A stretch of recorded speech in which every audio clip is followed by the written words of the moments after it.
ಸಂಪೂರ್ಣವಾಗಿ ದಿವಾಳಿಯಾಗಿದೆ. ಹೀಗಾಗಿನೇ ಎಲ್ಲಾ ದರಗಳನ್ನು ಕೂಡ ಏರಿಸುತ್ತಿದ್ದಾರೆ. ಮಾಜಿ ಸಿಎಂ ಬಸವರಾಜ ಬೊಮ್ಮಾಯಿ ಆರೋಪವನ್ನ ಮಾಡಿದ್ದಾರೆ. ಮೆಟ್ರೋ ದರ ಏರಿಕೆ ಮಾಡಿದ್ದು ನಾವಲ್ಲ.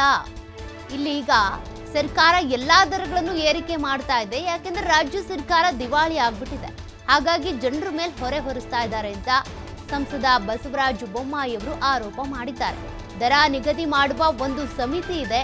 ಮೆಟ್ರೋ ದರ ವಿಚಾರದಲ್ಲಿ ಎಲ್ಲವೂ ಕೂಡ ಅಧಿಕಾರ ರಾಜ್ಯ ಸರ್ಕಾರಕ್ಕೇನೆ ಇರುತ್ತೆ. ಅದರಲ್ಲಿ ರಾಜ್ಯದ ಅಧಿಕಾರಿಗಳಿರ್ತಾರೆ. ಅದಕ್ಕೆ ರಾಜ್ಯ ಸರ್ಕಾರವೇ ಶಿಫಾರಸು ಮಾಡಿದೆ. ಅಂದ್ರೆ ದರ ಏರಿಕೆಗೆ ಸಂಬಂಧಪಟ್ಟಂತೆ ಎಲ್ಲಾ ಪಾತ್ರವನ್ನು ಕೂಡ ರಾಜ್ಯ ಸರ್ಕಾರನೇ ವಹಿಸಿರೋದು. ರಾಜ್ಯ ಸರ್ಕಾರ ದಿವಾಳಿ ಆಗ್ತಿರೋದ್ರಿಂದ, ಆರ್ಥಿಕವಾಗಿ ಅವರ ಹತ್ರ ಹಣ ಇಲ್ಲದೆ ಇರೋದ್ರಿಂದ ಈ ರೀತಿಯಾಗಿ ಜನರ ಮೇಲೆ ಹೊರೆ ಹೊರಿಸ್ತಾ ಇದ್ದಾರೆ. ಮೆಟ್ರೋ ದರ ಏರಿಕೆ ಸಂಬಂಧ ಕೂಡ ರಾಜ್ಯ ಸರ್ಕಾರನೇ ಸಂಪೂರ್ಣ ಅಧಿಕಾರ ವಹಿಸಿಕೊಂಡು ಈ ರೀತಿ ದರ ಏರಿಕೆಗೆ ಮುಂದಾಗಿರೋದು ಅಂತ ಬಸವರಾಜ ಬೊಮ್ಮಾಯಿ ಅವರು ವಾಗ್ದಾಳಿ ನಡೆಸಿದ್ದಾರೆ. ಮೆಟ್ರೋ ದರ ಏರಿಕೆ ಭಾಳ ಸ್ಪಷ್ಟವಾಗಿದೆ. ದರ ನಿಗದಿ ಮಾಡುವಂಥ ಒಂದು ಸಮಿತಿ ಇದೆ, ಫೇರ್ ಫಿಕ್ಸೇಷನ್ದು. ಅದು ರಾಜ್ಯದಲ್ಲಿದೆ, ರಾಜ್ಯ ಅಧಿಕಾರಿಗಳಿದ್ದಾರೆ. ಮೆಟ್ರೋದು MD ಇರೋದು ರಾಜ್ಯ IAS ಅಧಿಕಾರಿಗಳು, ಕೇಂದ್ರದವ್ರು ಯಾರು ಇರೋದಿಲ್ಲ.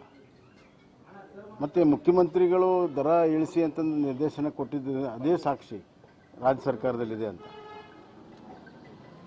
ಈ ಸರ್ಕಾರ ದಿವಾಳಿ ಆಗಿದೆ. ಅದಕ್ಕಾಗಿ ಎಲ್ಲ ದರಗಳನ್ನು ಏರಿಸ್ತಾ ಇದೆ. ಯಾವ ಸಂಸ್ಥೆಯನ್ನು ಕೂಡ ನಡೆಸೋಕ್ಕೆ ಸಾಧ್ಯ ಆಗ್ತಾ ಇಲ್ಲ. KSRTC ಇರ್ಬೋದು, ಎಸ್ಕಾಮ್ಸ್ಗಳಿರ್ಬೋದು, ಕರೆಂಟಿಂದಿರ್ಬೋದು, ಹಾಲಿಂದಿರ್ಬೋದು, ಎಲ್ಲ ದರಗಳನ್ನು ಏರಿಸ್ತಾ ಇದ್ದೇವೆ. ವಿಪರೀತ ಏರಿಸ್ತಾ ಇದೆ. ದಿನನಿತ್ಯ ನಾವು ಬೆಲೆ ಏರಿಕೆಯ ಸುದ್ದಿಯನ್ನು ಕೇಳ್ತಾ ಇದ್ದೇವೆ. ಅದರಲ್ಲಿ ಮೆಟ್ರೋ ಕೂಡ ಒಂದು. ಭಾಳಷ್ಟು ಸಾರ್ವಜನಿಕರಿಗೆ ತೊಂದರೆ ಆಗ್ತಾಯಿದೆ. ಈ ಸರ್ಕಾರ ತನ್ನ ಒಂದು ಹಣಕಾಸಿನ ನಿರ್ವಹಣೆಯಲ್ಲಿ ವೈಫಲ್ಯ ಕಾರಣದಿಂದ ಅದರೆಲ್ಲ ಭಾರ ಜನರ ಮೇಲೆ ಹಾಕ್ತಾ ಇದೆ. ಇದು ಖಂಡನೀಯ. ಮೆಟ್ರೋ ದರ ಏರಿಕೆ ಭಾಳ ಸ್ಪಷ್ಟವಾಗಿದೆ. ದರ ನಿಗದಿ ಮಾಡುವಂಥ ಒಂದು